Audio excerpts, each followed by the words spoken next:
샬롬. 넘치는 하나님의 사랑과 부활하신 예수 그리스도의 능력과 은혜 그리고 성령의 충만함이 오늘 우리의 삶에 함께하기를 기도하고 축복합니다. 함께 읽고 묵상할 말씀은 사무엘 하 11장 1절로부터 5절 말씀입니다. 제가 읽어봅니다. 그 해가 돌아와 왕들이 출전할 때가 되매 다윗이 요압과 그에게 있는 그의 부하들과 온 이스라엘 군대를 보내니 그들이 암몬 자손을 멸하고 랍바를 에워쌌고 다윗은 예루살렘에 그대로 있더라. 저녁 때에 다윗이 그의 침상에서 일어나 왕궁 옥상에서 거닐다가 그곳에서 보니 한 여인이 목욕을 하는데 심히 아름다워 보이는지라. 다윗이 사람을 보내 그 여인을 알아보게 하였더니 그가 아뢰되 그는 엘리암의 딸이요 햇사람 우리아의 아내 밧세바가 아니니까 하니 다윗이 전령을 보내어 그 여자를 자기에게로 데려오게 하고 그 여자가 그 부정함을 깨끗하게 하였으므로 더불어 동침함에 그 여자가 자기 집으로 돌아가니라. 그 여인이 임신함에 사람을 보내 다윗에게 말하여 이르되 내가 임신하였나이다 하니라. 아멘. 저는 이 말씀을 생각하며 다윗, 당신이 어떻게 그럴 수 있습니까? 라는 제목으로 생각해 보고자 합니다. 우리는 사무엘하 11장을 읽다 보면 방금 제가 말한 것처럼 다윗, 당신이 어떻게 그럴 수 있습니까? 라는 질문이 자연스럽게 떠오릅니다. 그동안 우리가 알고 있던 다윗의 모습과는 전혀 다른 모습이 나타나기 때문입니다. 하지만 사실 이러한 다윗의 모습은 그리스도인이라면 누구에게나 언제든지 일어날 수 있는 일입니다. 다윗과 관련하여 우리가 결코 잊을 수 없는 두 이름이 있습니다. 성경에 익숙하지 않은 사람들이라도 거인 골리앗과 여인 밧세바의 이름은 들어보았을 것입니다. 이 두 인물을 조금 비교해 볼 필요가 있다고 생각합니다. 골리앗과 밧세바는 신체적인 특징에서 극명한 대조를 이룹니다. 강하고 잔인한 거인 골리앗과 아름답고 온화한 밧세바, 악하고 난폭한 골리앗과 죄 없는 희생자 밧세바는 성격, 외모, 정신적인 면에서 확연히 다릅니다. 하지만 다윗과의 관계라는 측면에서는 공통점이 존재합니다. 다윗의 삶을 주관하시는 하나님께서는 이 두 인물을 모두 다윗을 시험하는 시험장으로 삼으시며 다윗의 내면이 어떠한지를 드러내는 만남의 자리로 이끄십니다. 다윗이 골리앗과 밧세바를 만났을 때 다윗의 상황은 극명한 대조를 이룹니다. 다윗과 골리앗의 이야기는 다윗이 아직 어리고 무명에 가까웠으며 세상 경험이 많지 않았던 시절에 벌어진 일입니다. 반면 다윗과 밧세바의 이야기는 다윗이 충분히 나이가 먹고 수많은 고난을 겪으며 백성들로부터 충직한 친구이자 용기 있는 지도자, 지혜로운 왕으로 인정받던 다윗 생애에서 최고의 전성기 때 일어난 일입니다. 골리앗과의 만남은 다윗이 진정한 기도의 사람이었음을 보여줍니다. 다윗은 눈에 보이는 거인보다 보이지 않는 하나님께 훨씬 더 큰 영향을 받고 있었던 인물입니다. 다윗은 어린 시절부터 기도의 삶, 즉 내면에서 우러나오는 믿음과 신뢰, 간구가 순종과 정의, 사랑이라는 외적 행동으로 이어지는 삶을 살았습니다. 그러나 밧세바를 대하는 다윗의 태도는 기도하는 사람의 모습과는 전혀 달랐습니다. 아이러니하게도 다윗은 밧세바의 만남을 통해 다시금 기도하는 사람으로서의 정체성을 회복하게 되어집니다. 하지만 이러한 회복의 이야기는 훨씬 더 복잡합니다. 다윗은 그동안 수많은 전투와 실패 그리고 낙심을 경험해 왔기 때문입니다. 이제 다윗은 더 이상 순진한 어린아이가 아닙니다. 하나님은 여전히 다윗의 삶의 일부이지만 그의 삶은 죄와 은혜가 복잡하게 얽혀있는 다층적인 구조를 이루고 있었습니다. 이 점은 우리에게도 동일하게 적용됩니다. 처음 예수를 믿었을 때의 순수한 마음도 시간이 흐르면서 죄와 은혜가 뒤섞인 복잡한 다층 구조의 삶으로 변화되기 때문입니다. 성경은 다윗의 복합적인 모습을 적나라하게 보여줍니다.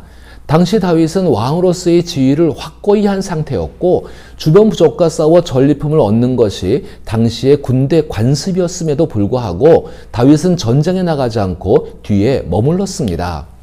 왕으로서 더 이상 자신의 능력을 전장에서 증명할 필요가 없었기 때문입니다. 이러한 다윗의 태도는 한편으로는 삶의 여유로움을 볼 수 있지만 다른 한편으로는 현실에서 한 발짝 물러나 방심한 시간이라고 할 수 있습니다. 그 결과 다윗은 열정적인 기도와 담대한 신앙생활에서 한 걸음 물러서 있게 된 것입니다.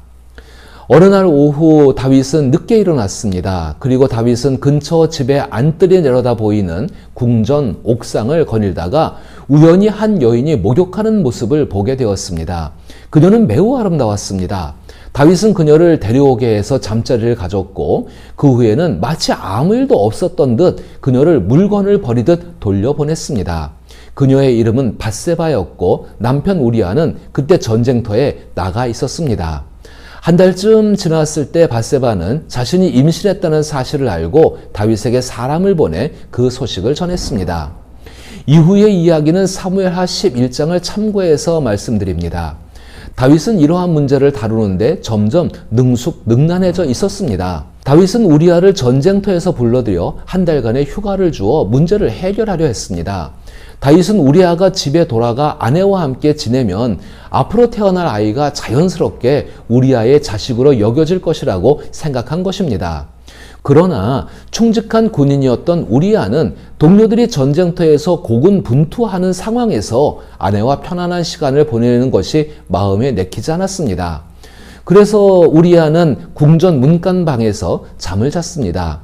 다윗은 자신의 계략이 실패하자 요압 장군에게 보내는 편지와 함께 우리아를 다시 전쟁터로 보냈습니다. 편지에는 우리아를 위험한 전방에 배치하여 죽게 하라는 명령이 적혀 있었습니다.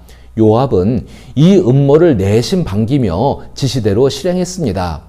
다음날 전투에서 우리아는 전사했고 그의 죽음을 알리는 전갈이 다윗에게 도착했습니다. 애도 기간이 끝나자 다윗은 밧세바를 데려와 그녀와 정식으로 결혼했습니다. 이런 다윗의 모습을 살펴보며 우리가 다윗을 사랑하는 부모나 배우자라면 어떤 생각을 하고 어떻게 행동을 하시겠습니까? 그리고 이러한 이야기들을 우리에게 전해주는 성경은 과연 무엇을 말하고자 하는 것일까요?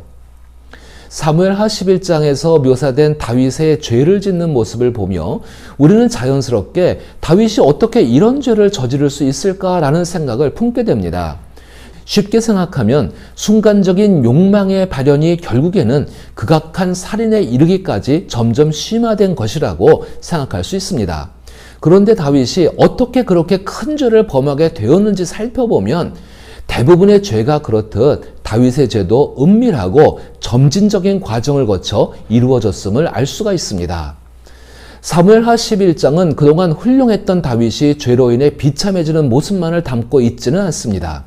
오히려 11장에 여러 차례 등장하는 보내다라는 동사를 통해 다윗이 죄와 연합하려는 인격적인 의지를 보여주고 있습니다. 사무엘하 11장에서 보내다라는 동사는 의지와 도덕적 판단이 결합된 의미로 사용되고 있습니다.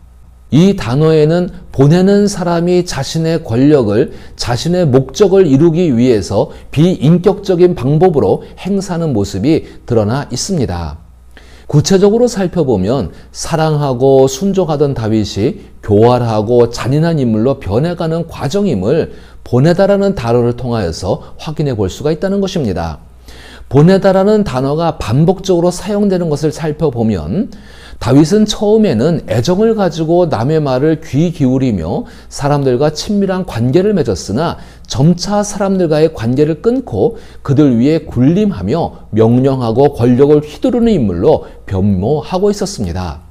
사무엘하 11장 1절에서 다윗이 요압과 그에게 있는 그의 부하들과 온 이스라엘 군대를 보냈다는 짧은 구절을 주목해 보십시오. 그리고 3절에서 다윗이 사람을 보내 밧세바에 대해 알아보게 한 장면을 떠올려 보십시오.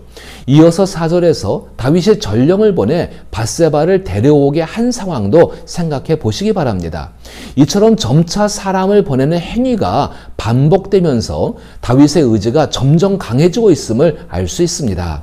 사무엘하 11장 6절에서는 밧세바의 임신 소식을 듣고 다윗이 요압에게 사람을 보내 기별하고 햇사람 우리아를 자신에게 오게 합니다. 사무엘하 11장 27절에서는 다윗이 자신의 계략을 모두 완수한 후 사람을 보내 밧세바를 데려와 그녀와 결혼하는 것으로 다윗이 보내는 행위는 마무리되어집니다.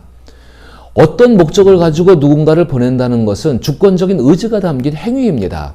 그 의지가 선할 때에는 선한 결과가 나타나지만 악할 때에는 악한 모습으로 드러나며 욕망에 사로잡혔을 때에는 그 욕망을 채우려는 모습으로 나타납니다. 더욱이 욕망이 채워지지 않으면 더 큰 악을 불러올 수밖에 없습니다. 그렇다면 다윗이 사람을 보낸 행위에는 이미 다윗이 모든 상황을 주도하려는 의지와 욕망이 담겨 있다고 할 수 있습니다. 하지만 사무엘하 11장에서 사용되어지는 보내다라는 두 가지의 새로운 사례는 다윗이 아무리 왕권을 강하게 행사한다 해도 모든 것을 완벽히 통제할 수 없다는 사실을 보여줍니다. 밧세바는 5절에서 다윗에게 사람을 보내 자신이 임신했다는 사실을 알렸고, 요압은 18절에서 다윗에게 전쟁 상황을 전하며 자신이 다윗의 속셈을 꿰뚫고 있음을 암시합니다. 이 두 사례를 종합해보면 밧세바가 생명을 잉태하는 일과 교활하고 음흉한 요압의 마음은 다윗의 권력 밖에 있는 영역임을 알 수 있습니다.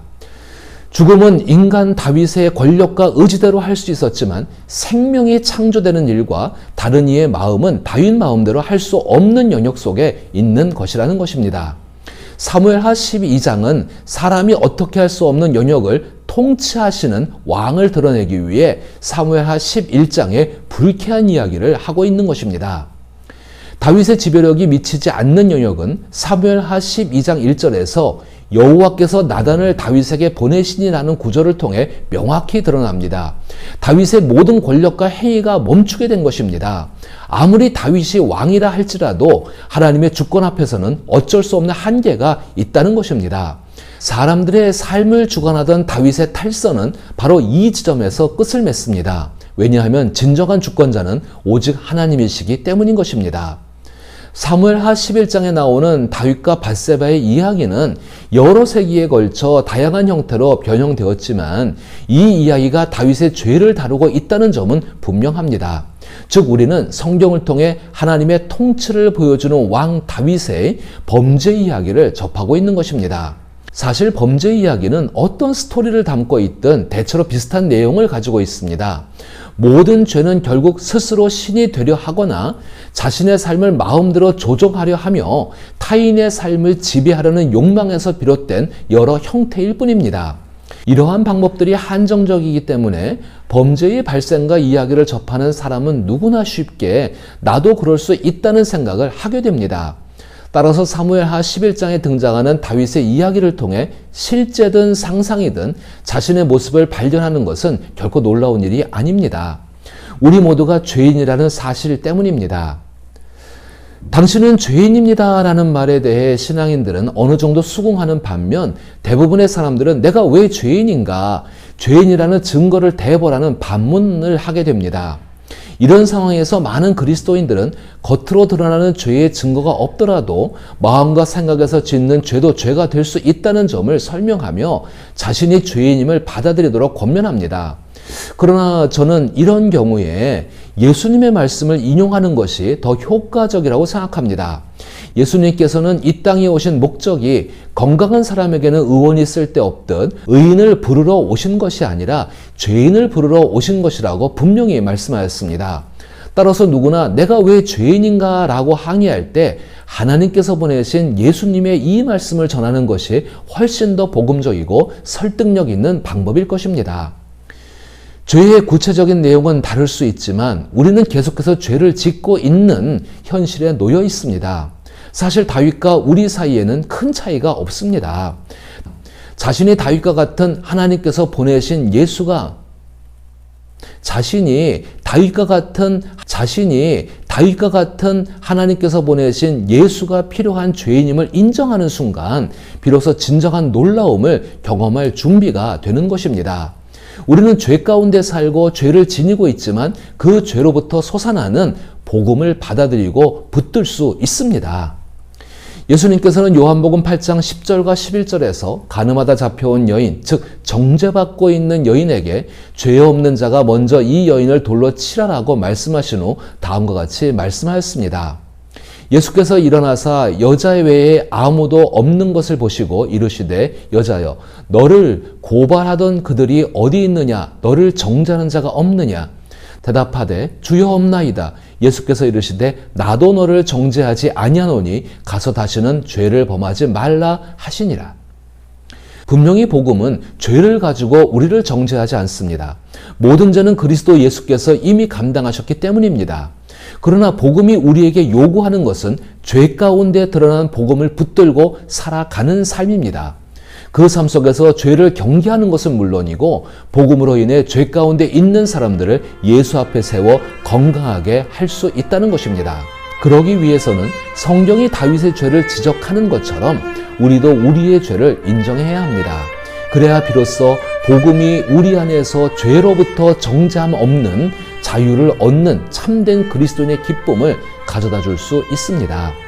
이러한 삶을 성령님의 인도와 도움 속에서 복음을 붙들고 살아갈 수 있기를 기도하며 축복합니다.